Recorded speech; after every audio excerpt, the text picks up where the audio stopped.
Today we're talking about repairing a Wii remote. Now, most of the time it's a simple repair when you try and mess around with the remote and no lights come on the bottom here, just to replace the batteries. But let's say you put in a fresh new set of batteries like I did, and still nothing.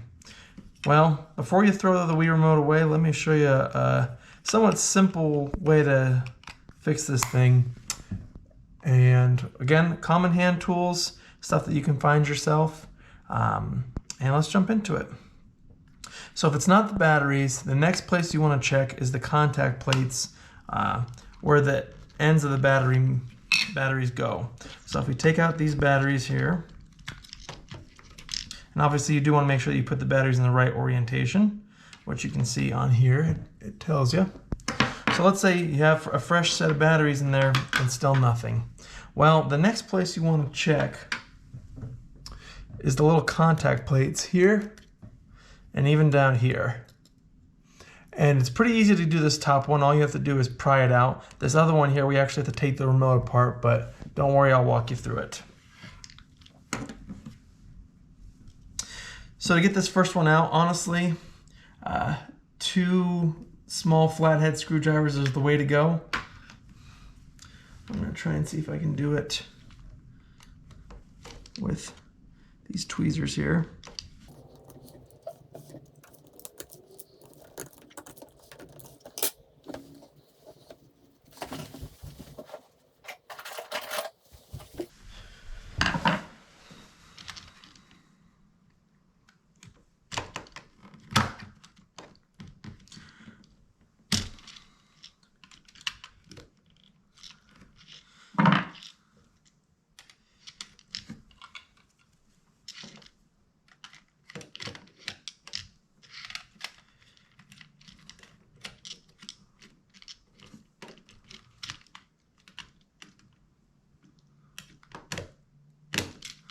And just like that, only need one. There's the first plate. And it can only go in one way. Just slides in and out of here. So just be gentle with it. You don't want to break the springs or anything on this, so that's why I pry it from this left side. So we want to clean this one too, or this one first. In addition to that, we're going to want to take out the other one. All right, so now that we have the top one out, to get to this bottom one here, we'll need to first undo 4 screws. 1, 2, 3, and 4. And they're Y-tip screws. And I actually found this set from Walmart that actually includes a whole bunch of tools. And if you're interested in seeing a video on this set, a review of it, and my thoughts on it, just let me know and I'll do that. But anyway, so let's remove these 4 screws.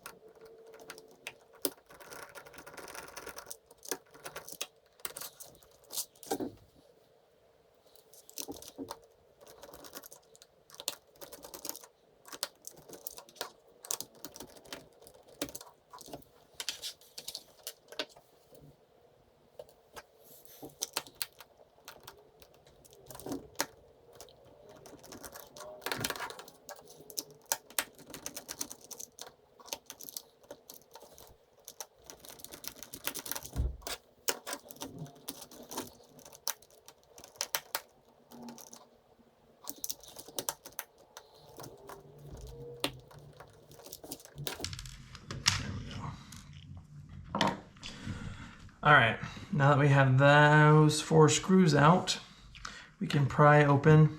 As you can see here, there's a seam all along the remote. So we'll just get our plastic prying tool, and you want to use something plastic so you don't mar the plastic. But just want to get in there and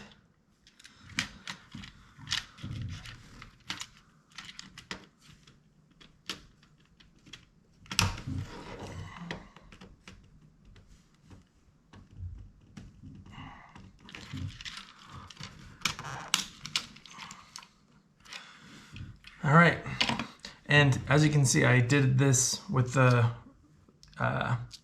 button side down. That's because if you do it the other way, then all these buttons will fall out all over the place. And don't ask me how I know that. But if they do, don't worry. Everything obviously is pretty straightforward to put back in. There's these little covers here on the back of all the buttons. And then nicely, all the buttons actually fit in with a certain pattern, so you can't put them in the wrong spots.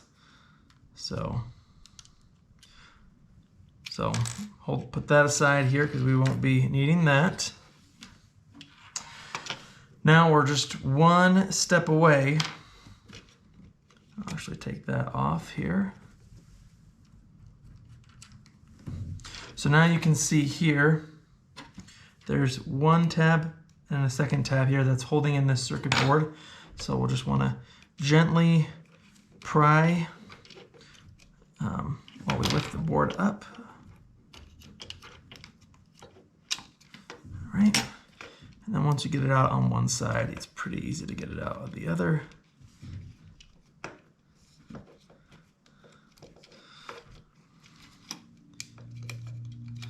All right. And open that up like a clamshell. As you can see, there's 2 wires there, so just be mindful of that. And here's the other contact plate that we want to clean. So what I'm going to do, I'm just going to use some vinegar. You can use whatever kind of electrical cleaner that you want. I have used Q-tips in the past, and they do work, but sometimes you can leave some of the cotton behind on the actual connectors, so just be mindful of that. I'll zoom you in here just to see how dirty it is. But yeah, this is something you'll probably want to check semi-regularly, as you know, dust and debris can get inside here, and you know, battery acid and whatnot can leak on these. So just an easy thing to clean, and let's get to it. So as you can see here, I'll zoom you in.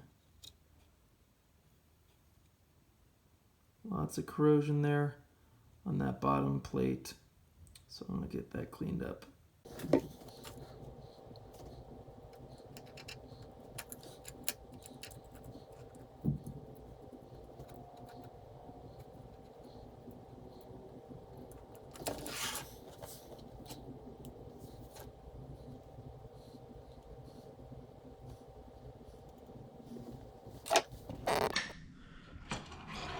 All right, after you've given it some time to dry and made sure that if you use the Q-tip method, which is not the best method, that there's no fibers or cotton left behind, we can reinstall everything. So we'll just flip this over, make sure that the contacts here go through the hole right there.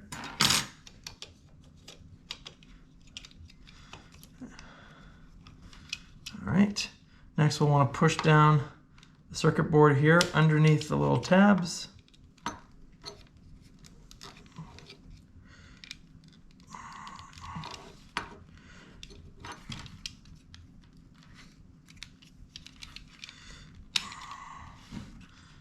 Okay.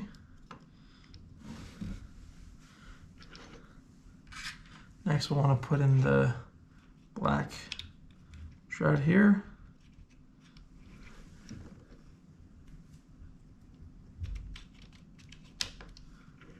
Just slides in, and then again I want to keep this upside down because if I flip it, they'll fall all over the place.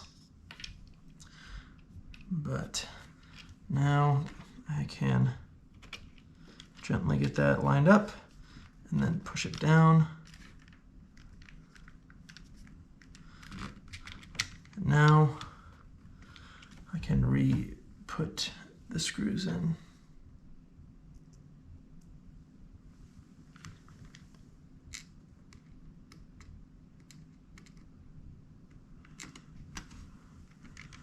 And it's super easy to cross thread these, so just take your time. And you'll notice when I was getting that last screw out here that I had to really put down some force so the screw would come out. These things can strip easily, so just if the screw's not coming, make sure you're using the right size bit and make sure you're applying downward pressure.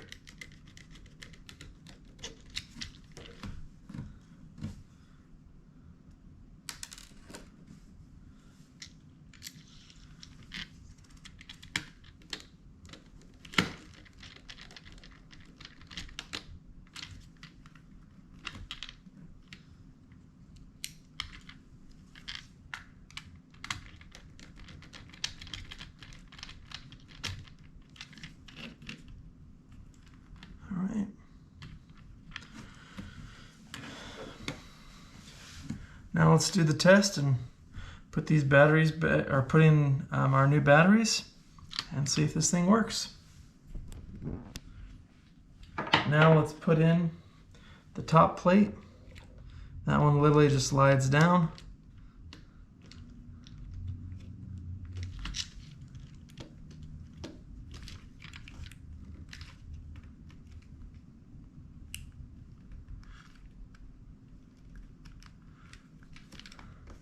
Make sure it seats all the way, just like that. Hard to screw up since the springs can't go on the bottom side. And now let's put in our batteries, making sure.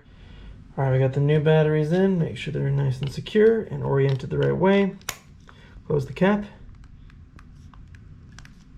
And that's what we want to see. If you have any questions or comments, please put them in the comment section below. Any suggestions on other videos you'd like to see, please also feel free to let me know. I appreciate you watching. Check out some of my other videos. Subscribe if you haven't already, and give this video a like if it was helpful. I'll catch you in the next one. Thanks for watching.